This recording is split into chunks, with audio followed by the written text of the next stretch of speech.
Alam mo yung tropa ko si Manto na namatay. Dumalaw sa akin sa panaginip. Dumalaw sa akin sa panaginip. Ano yan kasi yung Turo mo na naman ako. lumubog yung barko. Lumubog yung barko. Kasi nakailang ano na yan Oo, ilang kaibigan ko ng seaman yata yung namatay sa lumubog na barko eh. Hindi kami nabuhay pa din. Doon nabubuhay eh. Pero ito, dito nga totoo. Dumalaw sa akin sa panaginip kasi nagtataka paano ba talaga siya namatay. Ano ba talaga nangyari? Alam mo, pinakita niya sa akin kung paano talaga sila namatay. Hindi pala sila nalunod. Ano? Hindi pala. Nakasurvive pala sila, 3. Yung isang crew, tapos siya, tapos yung kapitan. Nakasurvive pala yan. Ngayon, napunta pala sila sa may parang yun sa may parang Cannibal Island. Naku, Mahinin na may mga ngayon. Marami ko ba kayo ng tao ka doon? Kailangan sumurvive ka doon. Susurvive ka doon. Cannibal nangangain. Pero depende sa taong punta ron. Oo. Si Gadi, delikado yung Ako na naman nakita nyo. Cannibal. Baka siya nangain doon. Oo, si Cannibal. Cannibal daw, ikaw lang kagad daw. Tira ko na naman ako to ha. Ano ba nung nahuli pa sila? Siyempre, kulang ng siguro mga tao dun sa Cannibal Island na yan. Binigyan sila ng pagkakataon nung parang hari, leader dun. Huwag papatayin yan. Bigyan ng pagkakataon kung mapapakinabangan si Gani dyan. Kung mapapakinabangan pa daw, kung mapapakinabangan pa. May binigyan sila ng kasi parang siyempre, tingnan kung may hunting skills ba sila, yung magaling sila. Walang skills to eh. Pakinabangan. Binigyan sila ng pagsubok. Sige, pakawalan yan, 3. Pakawalan. Kailangan makahanap sila ng prutas. Prutas. Ay Gani, saglit lang yan. Pwede buko. Hubat. Mga unggoy, mga ganun, no? Hubat. Ganyan, hindi nila alam kung bakit sila pinanong prutas. Tanga na, di mali sila. 3, hiwa-hiwalay sila eh. Dumating yung crew.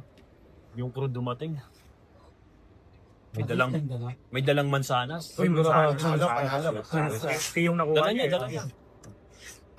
Tapos ngayon, dumating yung tropa ko. Pangalawa, may dala siya ubas naman. Ayun, maliit naman yun. Hindi pa dumarating yung kapitan. Yung kapitan, matagal na Ngayon, ito. Sabi nung leader ngayon. Ito ang pagsubok. Ang pagsubok pala, hindi pala yung pagganang putas. Ito ang pagsubok. Sabi ganyan. Ipasok sa puwet nila yan. Ipasok sa puwet. Ito ngayon, ipasok sa puwet nila yan. Ngayon, pag natawa, pag nag-react, pag nasarapan, pag natuwa, patayin. Kasi ibig sabihin, ayaw nila ng ganyan eh. Hindi matapang, hindi daw matapang.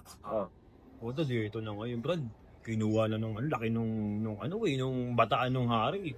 Brad, una yung nakakuha ng mansanas. Ito, dinilaan yung mansanas na gano'n. Dinilaan, yung laking tao. What? Puto, pinasok, Brad. Umaray, pinugutan ka agad ng kawawa naman. Hindi, laki nun eh. Siyempre, masaktan eh. Masasaktan. Oo. Ewan ko lang sa'yo pag masaktan ka dun. Subukan mo mga sulit. Hindi ito, Pak. Pugutulo, patay. Sabi ng hari, pugutulo. Patay. Pugutulo. Ngayon, sinabi ngayon nung hari, ganun pala. Siyempre yung tropa ko, ay nabuti na lang. Ubas lang yung dala ko. Pwede. Dito na ngayon. Siya na. Wala pa yung kapitan. Maya mo, ginano na yung ubat. Dinilaan mo. Uwad. Swak agad. Pinasok. Swabe. Swabe. Sige, malintang yan. Ligtas. Biglang yung tropa ko, napakiti. Napatawa pa. Pinugutan na Sa ulo. Oo, ito na ulo. Bawal Wala niya sa akin, oo. Sabi ngayon, nagkita ngayon yung tropa ko at saka yung crew. Sabi niya, bakit ka natawa pa? Okay na, na-shoot na eh. Sabi, late lang ng mo, naano ka pa ba doon? Patay na. Oo, nag-usap. Sabi, bakit ka na shoot na nga eh, late lang nun sa'yo. Sa akin, mansanas eh, maintindihan mo, masakit sa akin eh. Sa'yo, ubas lang eh. Pero bakit natawa ka? May reaction pa. Sabi ni tropa. Alam mo, yung pagpasok, nakita ko si Kapitan.